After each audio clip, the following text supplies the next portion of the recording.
സുവിശേഷം ദൈവശക്തി. ഇന്ന് ദിവസം 15. ഇന്നത്തെ വായനയുടെ ഭാഗങ്ങൾ മത്തായിയുടെ സുവിശേഷം 15-ാം അധ്യായം, മാർക്കോസിൻ്റെ സുവിശേഷം 15-ാം അധ്യായം, ലൂക്കായുടെ സുവിശേഷം 15-ാം അധ്യായം. പരിശുദ്ധാത്മാവെ, ഞങ്ങളിൽ വന്നു നിറയണമേ. വിശുദ്ധ മത്തായി എഴുതിയ സുവിശേഷം അധ്യായം 15. പാരമ്പര്യത്തെക്കുറിച്ച് തർക്കം. അനന്തരം ജെറുസലേമിൽ നിന്ന് ഫരീസയരും നിയമജ്ഞരും യേശുവിൻ്റെ അടുത്ത് വന്ന് പറഞ്ഞു, നിന്റെ ശിഷ്യന്മാർ പൂർവികരുടെ പാരമ്പര്യം ലംഘിക്കുന്നത് എന്തുകൊണ്ട്? ഭക്ഷണം കഴിക്കുന്നതിന് മുമ്പ് അവർ കൈ കഴുകുന്നില്ലല്ലോ. അവൻ മറുപടി പറഞ്ഞു, നിങ്ങളുടെ പാരമ്പര്യത്തിൻ്റെ പേരിൽ നിങ്ങൾ ദൈവത്തിൻ്റെ പ്രമാണം ലംഘിക്കുന്നത് എന്തുകൊണ്ട്? പിതാവിനെയും മാതാവിനെയും ബഹുമാനിക്കുക, പിതാവിനെയോ മാതാവിനെയോ അധിക്ഷേപിക്കുന്നവൻ മരിക്കണമെന്ന് ദൈവം കൽപ്പിച്ചിരിക്കുന്നു. എന്നാൽ നിങ്ങൾ പറയുന്നു, ആരെങ്കിലും തൻ്റെ പിതാവിനോടോ മാതാവിനോടോ എന്നിൽ നിന്ന് നിങ്ങൾക്ക് ലഭിക്കേണ്ടത് വഴിപാടായി നൽകിക്കഴിഞ്ഞു എന്ന് പറഞ്ഞാൽ പിന്നെ അവൻ അവരെ സംരക്ഷിക്കേണ്ടതില്ല എന്ന്. ഇങ്ങനെ നിങ്ങളുടെ പാരമ്പര്യത്തിനു വേണ്ടി ദൈവവചനത്തെ നിങ്ങൾ വ്യർത്ഥമാക്കിയിരിക്കുന്നു. കപടനാട്യക്കാരെ, യേശയ്യ നിങ്ങളെപ്പറ്റി ശരിയായി തന്നെ പ്രവചിച്ചു. ഈ ജനം അധരം കൊണ്ട് എന്നെ ബഹുമാനിക്കുന്നു, എന്നാൽ അവരുടെ ഹൃദയം എന്നിൽ നിന്ന് വളരെ അകലെയാണ്. അവർ മാനുഷിക നിയമങ്ങൾ പ്രമാണങ്ങളായി പഠിപ്പിച്ചുകൊണ്ട് വ്യർത്ഥമായി എന്നെ ആരാധിക്കുന്നു. ആന്തരികവും ബാഹ്യവുമായ അശുദ്ധി. അവൻ ജനങ്ങളെ തൻ്റെ അടുത്ത് വിളിച്ചു പറഞ്ഞു, നിങ്ങൾ കേട്ട് മനസ്സിലാക്കുവിൻ. വായിലേക്ക് പ്രവേശിക്കുന്നതല്ല, വായിൽ നിന്ന് വരുന്നതാണ് ഒരുവനെ അശുദ്ധനാക്കുന്നത്. അപ്പോൾ ശിഷ്യന്മാർ അടുത്തു വന്ന് പറഞ്ഞു, ഈ വചനം ഫരീസയർക്ക് ഇടർച്ചയുണ്ടാക്കിയെന്ന് നീ അറിയുന്നുവോ? അവൻ മറുപടി പറഞ്ഞു, എൻ്റെ സ്വർഗീയ പിതാവ് നട്ടതല്ലാത്ത ചെടികളൊക്കെയും പിഴുതു മാറ്റപ്പെടും. അവരെ വിട്ടേക്കൂ, അവർ അന്ധരെ നയിക്കുന്ന അന്ധരാണ്. അന്ധനെ നയിച്ചാൽ ഇരുവരും കുഴിയിൽ വീഴും. ഈ ഉപമ ഞങ്ങൾക്ക് വിശദീകരിച്ച് തരണമേ എന്ന് പത്രോസ് അപേക്ഷിച്ചു. അവൻ ചോദിച്ചു, നിങ്ങൾ ഇപ്പോഴും ഗ്രഹണശക്തിയില്ലാത്തവരാണോ? വായിൽ പ്രവേശിക്കുന്നവ ഉദരത്തിലേക്ക് പോകുന്നെന്നും അവിടെ നിന്ന് അത് വിസർജിക്കപ്പെടുമെന്നും നിങ്ങൾ ഗ്രഹിക്കുന്നില്ലേ? എന്നാൽ വായിൽ നിന്ന് വരുന്നത് ഹൃദയത്തിൽ നിന്നാണ് പുറപ്പെടുന്നത്. അത് മനുഷ്യനെ അശുദ്ധനാകുന്നു. ദുശ്ചിന്തകൾ, കൊലപാതകം, പരസംഗം, വ്യഭിചാരം, മോഷണം, കള്ളസാക്ഷ്യം, പരദൂഷണം എന്നിവയെല്ലാം ഹൃദയത്തിൽ നിന്നാണ് പുറപ്പെടുന്നത്. ഇവയാണ് ഒരുവനെ അശുദ്ധനാക്കുന്നത്. കൈ കഴുകാതെ ഭക്ഷണം കഴിക്കുന്നത് ആരെയും അശുദ്ധനാക്കുന്നില്ല. കാനാൻകാരിയുടെ വിശ്വാസം. യേശു അവിടെ നിന്ന് പുറപ്പെട്ട് ടൈർ, സീദോൻ എന്നീ പ്രദേശങ്ങളിലെത്തി. അപ്പോൾ ആ പ്രദേശത്ത് നിന്ന് ഒരു കാനാൻകാരി വന്ന് കരഞ്ഞപേക്ഷിച്ചു, കർത്താവേ, ദാവീദിൻ്റെ പുത്ര, എന്നിൽ കനിയണമേ. എൻ്റെ മകളെ പിശാച് ക്രൂരമായി ബാധിച്ചിരിക്കുന്നു. എന്നാൽ അവൻ ഒരു വാക്കുപോലും ഉത്തരം പറഞ്ഞില്ല. ശിഷ്യന്മാർ അവനോട് അഭ്യർത്ഥിച്ചു, അവളെ പറഞ്ഞയച്ചാലും. അവൾ നമ്മുടെ പിന്നാലെ വന്ന് നിലവിളിക്കുന്നല്ലോ. അവൻ മറുപടി പറഞ്ഞു, ഇസ്രായേൽ ഭവനത്തിലെ നഷ്ടപ്പെട്ട ആടുകളുടെ അടുത്തേക്ക് മാത്രമാണ് ഞാൻ അയക്കപ്പെട്ടിരിക്കുന്നത്. എന്നാൽ അവൾ അവനെ പ്രണമിച്ച്, കർത്താവെ, എന്നെ സഹായിക്കണമേ എന്നപേക്ഷിച്ചു. അവൻ പറഞ്ഞു, മക്കളുടെ അപ്പമെടുത്ത് നായ്ക്കൾക്ക് എറിഞ്ഞു കൊടുക്കുന്നത് ഉചിതമല്ല. അവൾ പറഞ്ഞു, അതേ കർത്താവെ, നായ്ക്കളും യജമാനന്മാരുടെ മേശയിൽ നിന്ന് വീഴുന്ന അപ്പകഷ്ണങ്ങൾ തിന്നുന്നുണ്ടല്ലോ. യേശു പറഞ്ഞു, സ്ത്രീയെ, നിൻ്റെ വിശ്വാസം വലുതാണ്. നീ ആഗ്രഹിക്കുന്നത് പോലെ നിനക്ക് ഭവിക്കട്ടെ. ആ സമയം മുതൽ അവളുടെ പുത്രി സൗഖ്യമുള്ളവളായി. അനേകർക്ക് രോഗശാന്തി. യേശു അവിടെ നിന്ന് പുറപ്പെട്ട് ഗലീലി കടലിൻ്റെ തീരത്ത് വന്ന് ഒരു മലയിൽ കയറി അവിടെ ഇരുന്നു. തത്സമയം മുടന്തർ, വികലാംഗർ, അന്ധർ, ഊമർ തുടങ്ങി പലരെയും കൂട്ടിക്കൊണ്ട് വലിയ ജനക്കൂട്ടങ്ങൾ അവിടെ വന്ന് അവരെ അവൻ്റെ കാൽക്കൽ കിടത്തി. അവൻ അവരെ സുഖപ്പെടുത്തി. ഊമർ സംസാരിക്കുന്നതും വികലാംഗർ സുഖം പ്രാപിക്കുന്നതും മുടന്തർ നടക്കുന്നതും അന്ധർ കാഴ്ച പ്രാപിക്കുന്നതും കണ്ട് ജനക്കൂട്ടം വിസ്മയിച്ചു. അവർ ഇസ്രായേലിൻ്റെ ദൈവത്തെ മഹത്വപ്പെടുത്തി. രണ്ടാമതും അപ്പം വർദ്ധിപ്പിക്കുന്നു. യേശു ശിഷ്യന്മാരെ വിളിച്ചു പറഞ്ഞു, ഈ ജനക്കൂട്ടത്തോട് എനിക്ക് അനുകമ്പ തോന്നുന്നു. 3 ദിവസമായി അവർ എന്നോടുകൂടെയാണ്. അവർക്ക് ഭക്ഷിക്കാൻ യാതൊന്നുമില്ല. വഴിയിൽ അവർ തളർന്നു വീഴാൻ ഇടയുള്ളതിനാൽ ആഹാരം നൽകാതെ അവരെ പറഞ്ഞയക്കാൻ എനിക്ക് മനസ്സ് വരുന്നില്ല. ശിഷ്യന്മാർ ചോദിച്ചു, ഇത്ര വലിയ ജനക്കൂട്ടത്തെ തൃപ്തിപ്പെടുത്താൻ വേണ്ടത്ര അപ്പം ഈ മരുഭൂമിയിൽ എവിടെ നിന്ന് കിട്ടും? യേശു അവരോട് ചോദിച്ചു, നിങ്ങളുടെ പക്കൽ എത്ര അപ്പമുണ്ട്? അവർ പറഞ്ഞു, 7. കുറേ ചെറിയ മത്സ്യവും ഉണ്ട്. ജനക്കൂട്ടത്തോട് നിലത്തിരിക്കാൻ ആജ്ഞാപിച്ചിട്ട് അവൻ 7 അപ്പവും മത്സ്യവും എടുത്ത് കൃതജ്ഞതാ സ്തോത്രം ചെയ്ത് മുറിച്ച് ശിഷ്യന്മാരെ ഏൽപ്പിച്ചു. ശിഷ്യന്മാർ അത് ജനക്കൂട്ടങ്ങൾക്ക് വിളമ്പി. അവർ ഭക്ഷിച്ച് തൃപ്തരായി. ബാക്കി വന്ന കഷണങ്ങൾ 7 കുട്ട നിറയെ അവർ ശേഖരിച്ചു. ഭക്ഷിച്ചവർ സ്ത്രീകളും കുട്ടികളും ഒഴികെ 4000 പുരുഷന്മാരായിരുന്നു. ജനക്കൂട്ടത്തെ പറഞ്ഞയച്ചിട്ട് അവൻ വഞ്ചിയിൽ കയറി മഗദാൻ പ്രദേശത്തേക്ക് പോയി. വിശുദ്ധ മാർക്കോസ് എഴുതിയ സുവിശേഷം അധ്യായം 15. വിചാരണയും വിധിയും.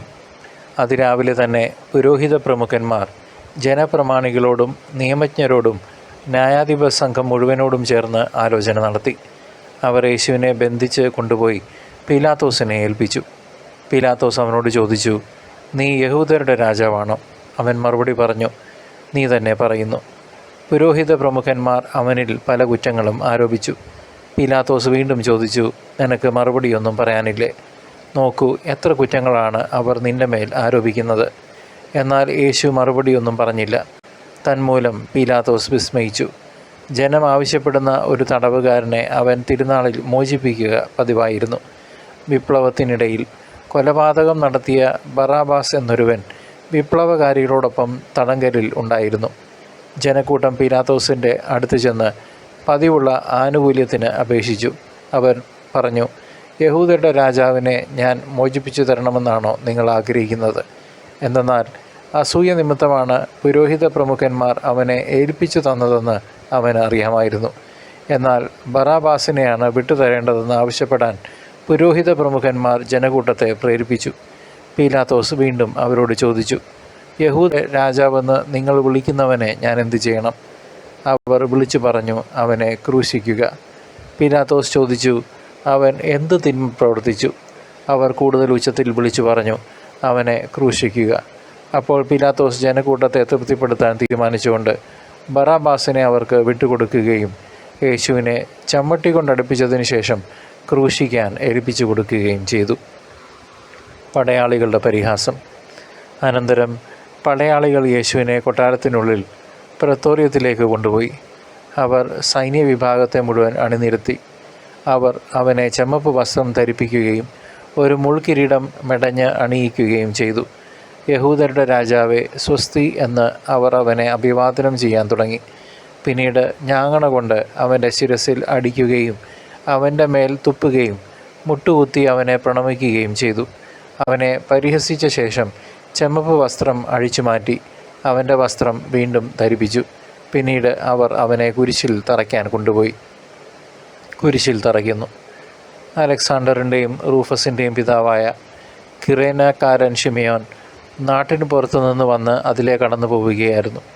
യേശുവിൻ്റെ കുരിശ് ചുമക്കാൻ അവർ അവനെ നിർബന്ധിച്ചു. തലയോടിടം എന്നർത്ഥമുള്ള ഗോൽഗോദായിൽ അവർ അവനെ കൊണ്ടുവന്നു. മീറ കലർത്തിയ വീഞ്ഞ് അവർ അവന് കൊടുത്തു. അവൻ അത് കുടിച്ചില്ല. പിന്നീട് അവർ അവനെ കുരിശിൽ തറച്ചു. അതിനുശേഷം അവർ അവൻ്റെ വസ്ത്രങ്ങൾ ഭാഗിച്ച് ഓരോരുത്തരും എടുക്കേണ്ട വീതത്തിന് കുറിയിട്ടു. അവർ അവനെ കുരിശിൽ തറച്ചപ്പോൾ 3-ാം മണിക്കൂറായിരുന്നു. യഹൂദരുടെ രാജാവ് എന്ന് അവൻ്റെ പേരിൽ ഒരു കുറ്റപത്രവും എഴുതി വച്ചിരുന്നു. അവനോടുകൂടെ 2 കവർച്ചക്കാരെയും അവർ കുരിശിൽ തറച്ചു. ഒരുവനെ അവൻ്റെ വലതുവശത്തും അപരനെ ഇടതുവശത്തും.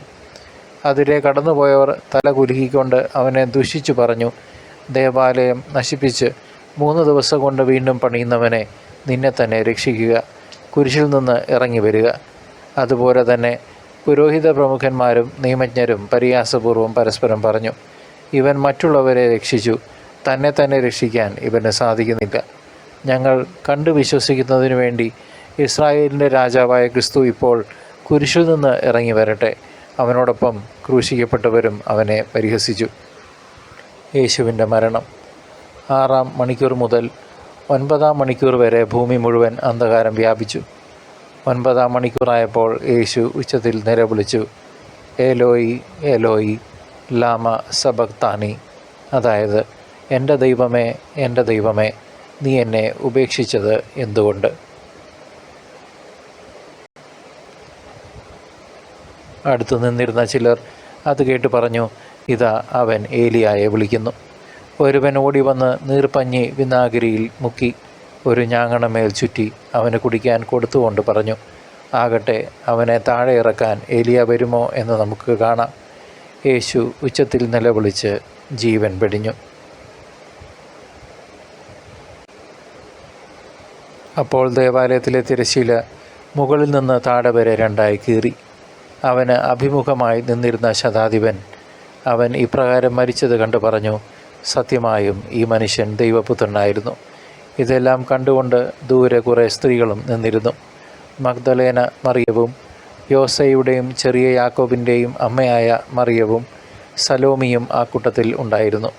യേശു ഗലീലയിലായിരുന്നപ്പോൾ അവനെ അനുഗമിക്കുകയും ശുശ്രൂഷിക്കുകയും ചെയ്തവരാണിവർ. കൂടാതെ അവനോടുകൂടെ ജെറുസലേമിലേക്ക് വന്ന മറ്റനവധി സ്ത്രീകളും അവിടെ ഉണ്ടായിരുന്നു. യേശുവിനെ സംസ്കരിക്കുന്നു. അന്ന് സാബത്തിന് തൊട്ടു മുമ്പുള്ള ഒരു ദിവസമായിരുന്നു. അതിനാൽ വൈകുന്നേരമായപ്പോൾ അരിമത്തേയക്കാരനായ ജോസഫ് ധൈര്യപൂർവ്വം പീലാത്തോസിനെ സമീപിച്ചു. അവൻ ആലോചനാ സംഘത്തിലെ ബഹുമാന്യനായ ഒരംഗവും ദൈവരാജ്യം പ്രതീക്ഷിച്ചിരുന്നവനുമായിരുന്നു. അവൻ പീലാത്തോസിൻ്റെ അടുത്തെത്തി യേശുവിൻ്റെ ശരീരം ചോദിച്ചു. അവൻ മരിച്ചു കഴിഞ്ഞുവോ എന്ന് പീലാത്തോസ് വിസ്മയിച്ചു. അവൻ ശതാധിപനെ വിളിച്ച് അവൻ ഇതിനകം മരിച്ചു കഴിഞ്ഞോ എന്ന് അന്വേഷിച്ചു. ശതാധിപനിൽ നിന്ന് വിവരമറിഞ്ഞതിനു ശേഷം അവൻ മൃതദേഹം ജോസഫിന് വിട്ടുകൊടുത്തു. ജോസഫ് ഒരു തുണി വാങ്ങി അവനെ താഴെ ഇറക്കി. അതിൽ പൊതിഞ്ഞ് പാറയിൽ വെട്ടിയൊരുക്കിയ കല്ലറയിൽ അവനെ സംസ്കരിക്കുകയും കല്ലറയുടെ വാതിൽക്കൽ ഒരു കല്ല് ഉരുട്ടി വയ്ക്കുകയും ചെയ്തു. അവനെ സംസ്കരിച്ച സ്ഥലം മഗ്ദലേന മറിയവും യോസയുടെ അമ്മയായ മറിയവും കണ്ടു. വിശുദ്ധ ലൂക്കായുടെ സുവിശേഷം 15-ാം അധ്യായം. കാണാതായ ആടിൻ്റെ ഉപമ. ചുങ്കക്കാരും പാപികളുമെല്ലാം അവൻ്റെ വാക്കുകൾ കേൾക്കാൻ അടുത്തു വന്നുകൊണ്ടിരുന്നു. ഫരിസേയരും നിയമജ്ഞരും പിറുപിറുത്തു. ഇവൻ പാപികളെ സ്വീകരിക്കുകയും അവരോടുകൂടെ ഭക്ഷണം കഴിക്കുകയും ചെയ്യുന്നു. അവൻ അവരോട് ഈ ഉപമ പറഞ്ഞു.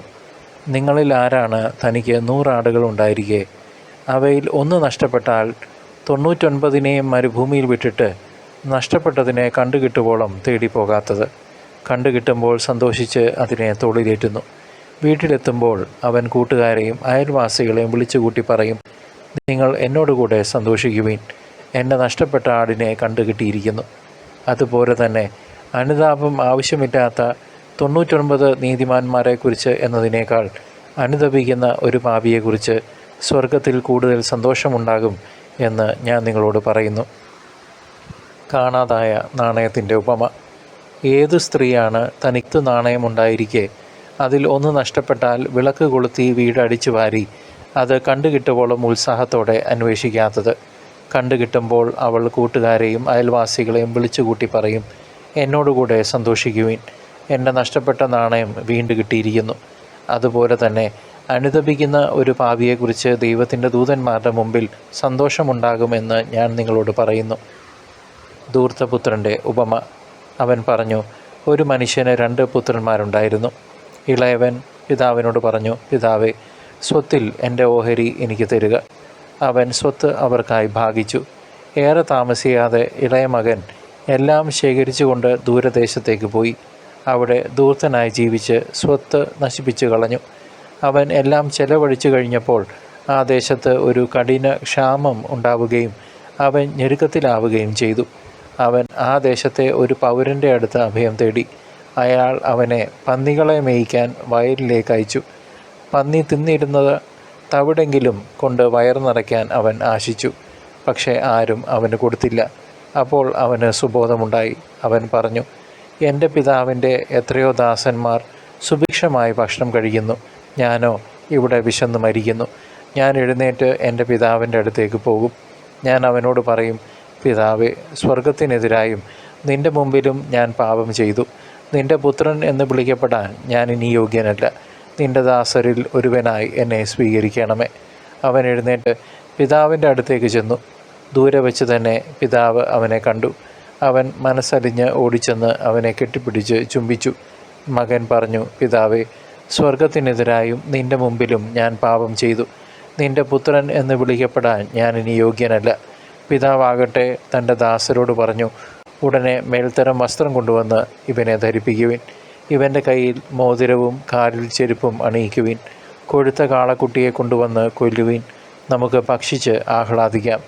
എൻ്റെ ഈ മകൻ മൃതനായിരുന്നു, അവൻ ഇതാ വീണ്ടും ജീവിക്കുന്നു. അവൻ നഷ്ടപ്പെട്ടിരിക്കുന്നു, ഇപ്പോൾ വീണ്ടും കിട്ടിയിരിക്കുന്നു. അവർ ആഹ്ലാദിക്കാൻ തുടങ്ങി. അവൻ്റെ മൂത്ത മകൻ വയലിലായിരുന്നു. അവൻ തിരിച്ചു വരുമ്പോൾ വീടിനടുത്ത് വെച്ച് സംഗീതത്തിൻ്റെയും നൃത്തത്തിൻ്റെയും ശബ്ദം കേട്ടു. അവൻ ഒരു വേലക്കാരനെ വിളിച്ച് കാര്യം തിരക്കി. വേലക്കാരൻ പറഞ്ഞു, നിന്റെ സഹോദരൻ തിരിച്ചു വന്നിരിക്കുന്നു. അവന് സസുഖം തിരിച്ചു കിട്ടിയതുകൊണ്ട് നിന്റെ പിതാവ് കൊഴുത്ത കാളക്കുട്ടിയെ കൊന്നിരിക്കുന്നു. അവൻ കോപിച്ച് അകത്ത് കയറാൻ വിസമ്മതിച്ചു. പിതാവ് പുറത്തു വന്ന് അവനോട് സാന്ത്വനങ്ങൾ പറഞ്ഞു. എന്നാൽ അവൻ പിതാവിനോട് പറഞ്ഞു, നോക്കൂ, എത്ര വർഷമായി ഞാൻ നിനക്ക് ദാസ്യവേല ചെയ്യുന്നു. ഒരിക്കലും നിന്റെ കൽപ്പന ഞാൻ ലംഘിച്ചിട്ടില്ല. എങ്കിലും എൻ്റെ കൂട്ടുകാരോടൊത്ത് ആഹ്ലാദിക്കാൻ ഒരു ആട്ടിൻകുട്ടിയെപ്പോലും നീ എനിക്ക് തന്നില്ല. എന്നാൽ വേശ്യകളോട് കൂട്ടുചേർന്ന് നിന്റെ സ്വത്തെല്ലാം ദൂത്തടിച്ച നിന്റെ ഈ മകൻ തിരിച്ചു വന്നപ്പോൾ അവന് വേണ്ടി നീ കൊഴുത്ത കാളയെ കൊന്നിരിക്കുന്നു.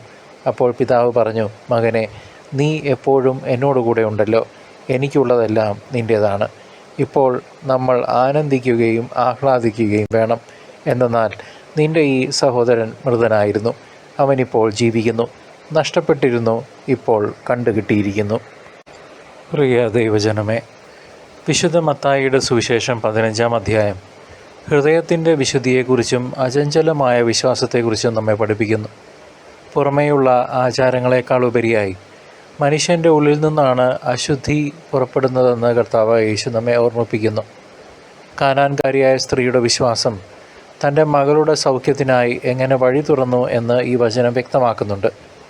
നമ്മുടെ കുറവുകൾക്കിടയിലും ദൈവത്തിൻ്റെ കരുണയ്ക്കായി വിനയത്തോടെ യാചിക്കാൻ ഈ അധ്യായം നമ്മെ ആഹ്വാനം ചെയ്യുന്നു. ഹൃദയം ശുദ്ധിയുള്ളവർക്ക് മാത്രമേ ദൈവത്തിൻ്റെ രക്ഷാകരമായ ഇടപെടലുകൾ തിരിച്ചറിയാൻ സാധിക്കൂ എന്ന് യേശു ഇതിലൂടെ വ്യക്തമാക്കുന്നു. വിശുദ്ധ മാർക്കോസിൻ്റെ സുവിശേഷം 15-ാം അധ്യായം ക്രിസ്തുവിൻ്റെ പീഠാനുഭവത്തിൻ്റെയും കുരിശുമരണത്തിൻ്റെയും തീവ്രമായ ചിത്രം വരച്ചു കാട്ടുന്നു. ലോകത്തിൻ്റെ പാപങ്ങൾക്ക് വേണ്ടി നിശബ്ദനായി പീഡകൾ സഹിക്കുന്ന ദൈവപുത്രനെ നാം ഇവിടെ ദർശിക്കുന്നു. പരിഹാസങ്ങൾക്കും പീഡകൾക്കുമിടയിലും പിതാവിൻ്റെ ഇഷ്ടത്തിന് പൂർണ്ണമായും കീഴ്വഴങ്ങിയ യേശുവിൻ്റെ സ്നേഹം അത്ഭുതകരമാണ്. കുരിശിലെ ബലിയിലൂടെ മരണത്തെ തോൽപ്പിക്കാൻ ഒരുങ്ങുന്ന രക്ഷകൻ്റെ ത്യാഗം നമ്മുടെ ജീവിതത്തിന് പ്രത്യാശ നൽകുന്നു. ഈ വചനം നമ്മുടെ പാപങ്ങളുടെ ഗൗരവത്തെക്കുറിച്ചും ക്രിസ്തു നമുക്കായി നൽകിയ വലിയ വിലയെക്കുറിച്ചും നമ്മെ ആഴത്തിൽ ചിന്തിപ്പിക്കണം. വിശുദ്ധ ലൂക്കായുടെ സുവിശേഷം 15-ാം അധ്യായം ദൈവത്തിൻ്റെ അളവറ്റ കരുണയുടെയും സ്നേഹത്തിൻ്റെയും സന്ദേശമാണ് നമുക്ക് നൽകുന്നത്. കാണാതെ പോയ ആടിനെ തേടിയിറങ്ങുന്ന ഇടയനും നഷ്ടപ്പെട്ട നാണയം തിരയുന്ന സ്ത്രീയും മടങ്ങി വരുന്ന മകനെ കാത്തിരിക്കുന്ന പിതാവും ദൈവത്തിൻ്റെ ഹൃദയമാണ് വെളിപ്പെടുത്തുന്നത്. ഒരു പാപി അനുദപിക്കുമ്പോൾ സ്വർഗത്തിലുണ്ടാകുന്ന വലിയ സന്തോഷത്തെക്കുറിച്ച് കർത്താവായ യേശു ഈ അധ്യായത്തിൽ ഊന്നി പറയുന്നു. നാം എത്ര അകന്നുപോയാലും നമ്മെ തിരികെ വിളിക്കുന്ന ദൈവസ്നേഹത്തിൻ്റെ ആഴം ഈ വചനം വെളിപ്പെടുത്തുന്നു. അനുതാപത്തിലൂടെ പിതാവിൻ്റെ ഭവനത്തിലേക്ക് മടങ്ങി വരാൻ ഓരോ വിശ്വാസിയെയും ഈ അധ്യായം പ്രേരിപ്പിക്കട്ടെ. പ്രിയ സഹോദരങ്ങളെ, ഈ തിരുവചനങ്ങളെല്ലാം വിരൽ ചൂണ്ടുന്നത് നമ്മുടെ രക്ഷകനായ യേശുക്രിസ്തുവിലേക്കാണ്. ഹൃദയശുദ്ധിയോടെയും വിശ്വാസത്തോടെയും കർത്താവിനെ സ്വീകരിക്കാനും കർത്താവിൻ്റെ കുരിശിലെ ത്യാഗത്തെ ധ്യാനിക്കാനും ദൈവകരുണയിൽ ആശ്രയിച്ച് ജീവിക്കാനും നാം ഓരോരുത്തരും ഇന്ന് വിളിക്കപ്പെട്ടിരിക്കുന്നു. ലോകത്തിൻ്റെ അന്ത്യത്തിൽ മഹത്വത്തോടെ വരാനിരിക്കുന്ന ക്രിസ്തുവിനെ സ്വീകരിക്കാൻ നാം സദാ സജ്ജരായിരിക്കണം.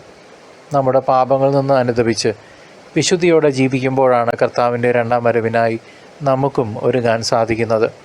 ഉണർന്നിരുന്ന് പ്രാർത്ഥിച്ചുകൊണ്ട് കർത്താവിൻ്റെ വരവിനായി പ്രത്യാശയോടെ നമുക്കും കാത്തിരിക്കാം.